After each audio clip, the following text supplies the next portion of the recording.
नमस्कार, स्वागत है आप सभी का हिस्ट्री 360 चैनल में।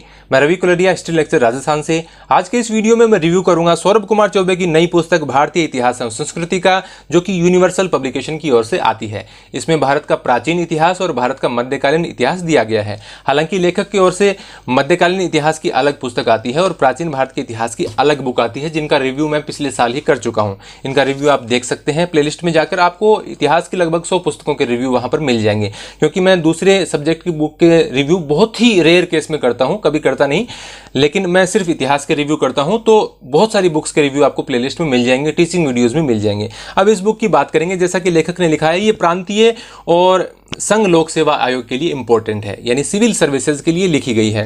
प्राइसिंग की बात करें तो 395 रुपये इसका एमआरपी है। ऑनलाइन लगभग आपको 250-280 के आसपास मिलती है। उसमें आप डिलीवरी चार्जेस जोड़ सकते हैं। प्राइस हो सकता है ऑनलाइन कम ज़्यादा होता रहता है, तो उसका मैं डिस्क्रिप्शन और कमेंट बॉक्स में लिंक डाल दूंगा। लेकिन ये बुक हम खासतौर से तो ये बात करेंगे कि क्या सिविल सर्विसेज के लिए इंपॉर्टेंट है, जैसा कि लेखक ने लिखा है। क्या ये दूसरे एग्जाम्स के लिए, जैसे पीजीटी, नेट वगैरह के लिए, टीजीटी के लिए इंपॉर्टेंट है या नहीं, या इनकी जो पहले प्राचीन और मध्यकालीन भारत की किताबें आती हैं उनसे कितनी अलग है। जैसे शुरुआत में प्राचीन भारत का इंडेक्स दिया गया है यहाँ पर, तो आप प्राचीन भारत के इतिहास में कौन कौन से टॉपिक दिए गए हैं वो यहाँ पर चेक कर सकते हैं। ये देख लीजिए, अब 285 पेज में प्राचीन भारत का इतिहास दिया गया है। अब आप इनकी ये बुक देखिए, दूसरी वाली, प्राचीन भारत के इतिहास। मतलब इसमें प्राचीन और मध्यकालीन दोनों है, और इसमें सिर्फ प्राचीन है, और प्राचीन वाली बड़ी है। इसमें यदि आपको मैं पेजेस दिखाऊं प्राचीन वाली में, तो आप यहां पर देख सकते हैं 692 यानी 700 पेज में प्राचीन भारत का इतिहास है, और इसके अंदर 285 पेज में प्राचीन भारत का इतिहास है। अब क्या ऐसा बदलाव कर दिया इन्होंने? ये तो दिख ही रहा है कि 50% आपको इसमें लेस मिलेगा। जो भी उसमें दिया गया है टॉपिक में, उसका 50% आप कट मान लीजिए। तो आपके पास प्राचीन भारत की इनकी पहले वाली बुक है, तो इस बुक के साथ आपको जाने का कोई मतलब नहीं है। कितना बदलाव किया गया है उसमें बताऊं तो 0.1% कहीं पर कुछ 1-2 लाइन्स ऐड की गई हैं, और बाकी 50% लाइन्स इनकी जो पहले वाली जो अलग अलग बुक आती हैं उनसे कट कर दी गई हैं। तो यदि आपके पास पुरानी वाली बुक है तो आपको इस बुक के साथ जाने की जरूरत नहीं है।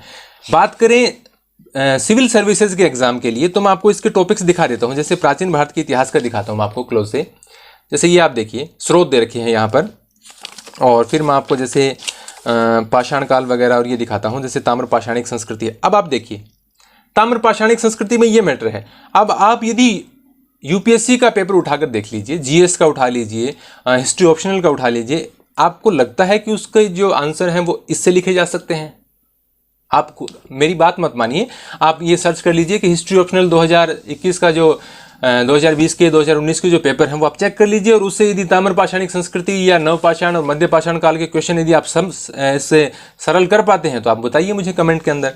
ये वैदिक सभ्यता है, यानी ये फैक्ट वाली बुक है।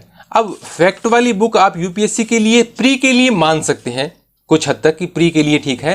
प्री में भी आप देखते हैं कॉन्सेप्ट वाले क्वेश्चन ज़्यादा आते हैं यदि आपने पेपर चेक किया हो, और प्राचीन और मध्यकालीन से क्वेश्चन भी वैसे कम आते हैं, आधुनिक से ज़्यादा आते हैं। पिछले कुछ सालों का पैटर्न है, बाकी चेंज होता रहता है, कई बार प्राचीन से भी ज़्यादा पूछ लिए जा सकते हैं।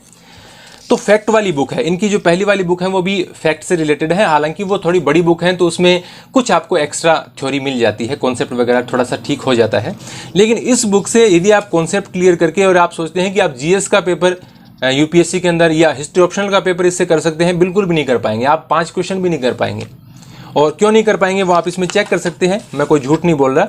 और आप पेपर मिला लीजिए, ये बुक ले लीजिए और आप पिछले साल का पेपर उठा लीजिए, आप नहीं हल कर पाएंगे। यदि आप सिर्फ फैक्ट याद करेंगे और यूपीएससी मेंस लिखना चाहेंगे तो आप कभी भी नहीं लिख पाएंगे।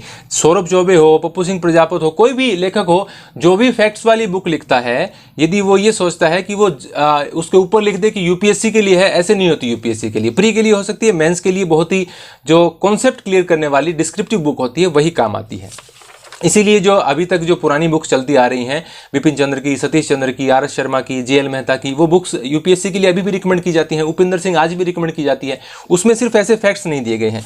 ये फैक्चुअल बुक है। यदि आप इसको पीजीटी के लिए पढ़ना चाहते हैं पढ़ सकते हैं, टीजीटी के लिए आप इसको पढ़ सकते हैं, नेट के लिए भी चलो आप इसको लगभग पढ़ सकते हैं, लेकिन आप यूपीएससी के लिए इस प्रकार की बुक्स नहीं पढ़ सकते, खासतौर से मेंस के एग्जाम के लिए। तो मैं आपको ये कुछ टॉपिक्स दिखा देता हूँ कैसा दिया गया है। इनकी पहली वाली बुक आपके पास है तो आप ये मान लीजिए कि उसका आधा है और कुछ नहीं है। इसके अलावा कुछ एक लाइनें कहीं ऐड की गई हैं और आप मेरे पुराने रिव्यू देख सकते हैं, उनमें जो मैंने गलतियां पॉइंट आउट की हैं उसमें 99% जो गलतियां हैं उसमें कोई भी सुधार अभी तक नहीं है। वो जो कन्फ्यूजन वाली स्थिति थी वो आज भी बनी हुई है। अब मैं जैसे इसका मध्यकालीन भारत दिखा दूँ, 285 से आगे चलते हैं हम। मैंने आज पहले इसको पढ़ लिया था, आज मैंने इसको प्राचीन और मध्यकालीन से कंपेयर किया कि भाई इस बुक से, इन दोनों बुक से कैसे अलग है और किन विद्यार्थियों को लेनी चाहिए। तो जैसे मध्यकालीन भारत का इतिहास है, 250 पेज में दिया गया है। इस्लाम का उदय से लेकर आप देख सकते हैं इतिहास लेखन, सिंध पर अरबों का आक्रमण, गजनवी और गौरी सल्तनत, प्रांतीय राज्य, मुगल वंश और मराठा, तो ये इसके अंदर दिया गया है। इसमें भी आप देखना चाहेंगे तो देखिए आपको फैक्ट्स ज़्यादा मिलेंगे, आप चेक कर सकते हैं। इसमें थोड़ा सा कैमरा हिल गया मेरा।